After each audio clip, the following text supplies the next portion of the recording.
With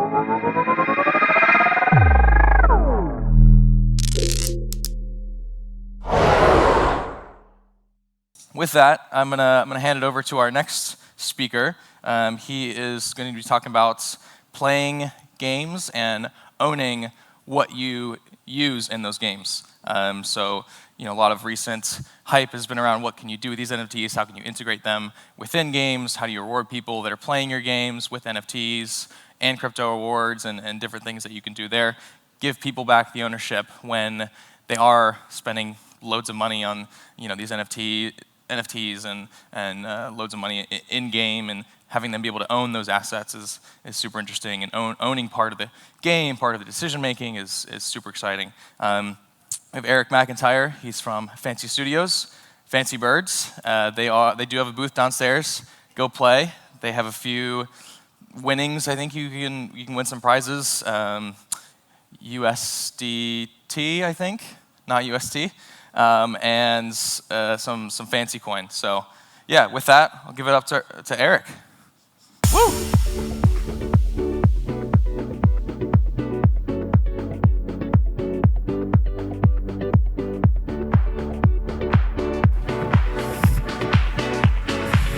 Hello. Actually, our prizes are all UST, so I hope that's okay with everyone. I'm just kidding. Since there's so few of you, it'd be really cool if you guys kind of came forward. I didn't have all these lights in my face, and we could just chat and chill and kind of shoot the shit and talk about playing to earn. Really appreciate it. I'd love to do a conversation type deal if that's okay with you guys. I'm gonna come up here so I can see you. Whoa, I messed that up. So how is everyone doing? Surviving the bloodbath, I hope. Yes, we all woke up this morning. Things are good, things are well. So I wrote a whole bunch of stuff here. I'll just kind of read out the general idea of what we're talking about. Fancy Birds is play to earn, which is something I'm sure a lot of us are familiar with. If you're not, pretty much if you have the means, you can buy a bird, a fancy bird. It's an NFT, it's an 8-bit NFT that you can use to play our game. It's a Flappy Birds type deal where you fly through logs and you have daily quests, and these daily quests pay out FNC, which is our native token. We also have tournaments which allow the top scorers to win thousands and thousands of dollars, which is very cool, and we've done very well, and our community is growing, and it's very exciting. But I wanted to kind of talk about the empowerment of NFTs a little bit, and ownership. And I think that's something that often gets overlooked is how the investments in these NFT projects can actually build and can actually create wealth for people that can continue to earn and continue to grow the game. And in our situation, we find that a lot of the what are called renters. So if you own a bunch of NFTs, I'll start over. If you own a bunch of NFTs, it's nearly impossible for an individual to play, dozens, hundreds of birds at once. There's no way they can sit there. Each bird takes 10 to 15 to 20 minutes to do the quests every day.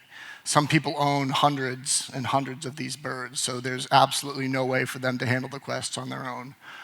We've made it very easy. We have a dashboard that allows people to sign on, and if there's any birds available, they just click a button and there's a profit share set up with the owner of the bird, and they can do the work for them. So people with hundreds of birds will have dozens of scholars or renters under them that pretty much get to work for them and share the profit with them. An obstacle that many play to earn games is that those scholars usually take those earnings, which are given out in the native coin, and sell them. They get rid of them right away. They need to pay, in a lot of cases, their rent or a car note or whatever else it might be, which is obviously an obstacle, I think, that everyone with one of these platforms has to overcome. Because the owners love to buy more birds. They use your native asset. They buy more assets so they can rent it out to other people, but then those people are slowly dripping it.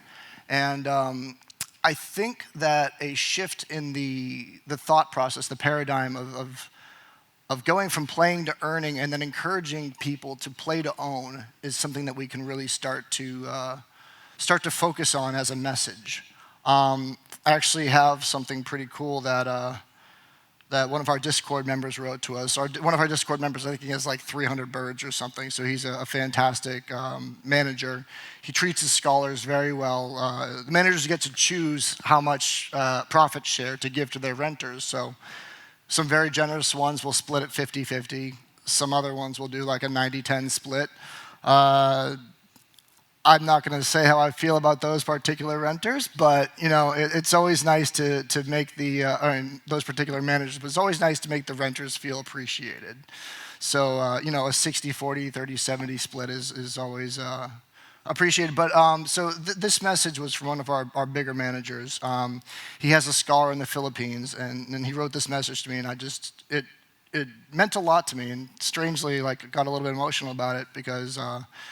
You make these games and these projects, and you're like, this is silly. It's people are making a few bucks here and there, and people are having fun, and your little game where the birds fly through the logs, but then you realize that you're actually helping people. Let me just read this. All right, so this is from New to It All of Wolves Dow, and he said, and this is his scholar in the Philippines, and he said, I just wanted to say congratulations to my scholar. For the past month, he's been playing 10 of my birds. With the recent airdrop NFC, he was able to cash out half of it to pay his monthly rent. And with the other half, he bought his own baby bird. And he had a little bit left for the next month. And then his plan is that for each month, he will continue to purchase his own baby birds and eventually get 100% of his earnings for himself. In a few months' time, he will have 10 of his own birds, and he'll be earning 100% of the earnings himself to keep. All of this will allow him to continue to pay his rent and increase his quality of life. He played about 4 hours a day to do this. So I think that meant a lot to me because, going back to what I was just saying about scholars usually just selling what they get, this person decided to invest in themselves. This person decided that they didn't want to share with anyone else. They wanted to continue to build their own wealth. And I think that's an extremely powerful message, and I think that's extremely exciting, and it's cool to offer that to people, to give them an opportunity to create digital wealth and create digital growth in a way that you can actually measure. And at Fancy Studios, we want to continue to increase what you can own. I think that that's one of the things that people need to adapt towards if they want to continue to survive in this kind of economy, in this kind of this platform, the play to earn thing. So what we're going to do eventually is allow people to buy more and more. So you'll start with your birds, and then you'll be able to get some accessories that allow them to earn a little bit more. And then they'll be able to earn, a few more until you're making more of a flock. So you have 2 Genesis birds, and they can make a baby bird, and you start to have more and more until you're eventually renting your own birds out. And then beyond that, in the near future, I want to imagine a place where you don't just earn birds, and you don't just build towards accessories and enhancements, but you could actually own your own arcade box. So I want creators to eventually build up to a point where they're owning their own games inside of our studio. So you can imagine now, a developer in the Philippines or something else now has an opportunity to plug their asset into a pre-built system that works and that people trust and that people enjoy, with NFTs that people already own, and with lore that people already enjoy and are already part of. And I think that, at the end of the day, that shift from playing to earn to playing to own is something that we as a play to earn society, or whatever you want to call us, the groups of us that do this, and I think there's a panel of us coming up after this. We can talk about this more, but I think a shift in that thought process, that paradigm from playing to earn to playing to own, is really going to be key to making sure we continue to grow. And to do that, we have to give people the opportunity and the reasons to own, and things to own that are worth owning. So if you do eventually get to a point where you've earned the right to put a game in our arcade, and now we're splitting their profits with that arcade game with you directly, you can really start to make an impact. You can really start to change things. And it's great for us because, you know what, you're going to go tell your friends, and we don't have to advertise because you're going to be like, hey, come play my game. It's on Fancy Studios. And the more of that we have, the less work we have to do, and the less work we have to do, the better. Honestly, because you want that referral system going out, and it's a natural referral system for them to want people to go play their game so they get more of a profit share so that, they can bring their own scholars in and the whole system starts over and continues to grow.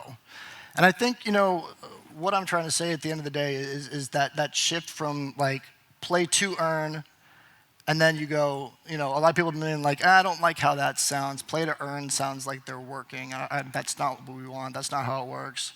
And then so you go from play to earn to play and earn, and now you're like, hey, you're playing and you're earning, and you're having a good time, and you're having fun, and you're getting money.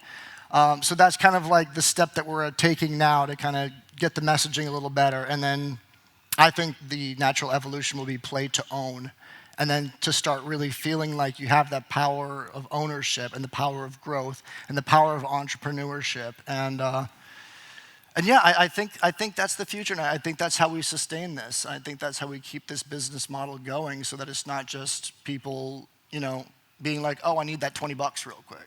We really have to explain to them that there's an economy here that they can be a part of rather than just, taking out of, that they can grow. And I think it's our responsibility to make that something that's very understandable and very easy to see. And I think we've done a good job of that on the level we're at, where our rental dashboard really shows you in an easy way exactly how many birds you own, exactly who's renting them, exactly how much money they're making for you and for them every week, their progress meter, so if they're not working, you can take that bird back.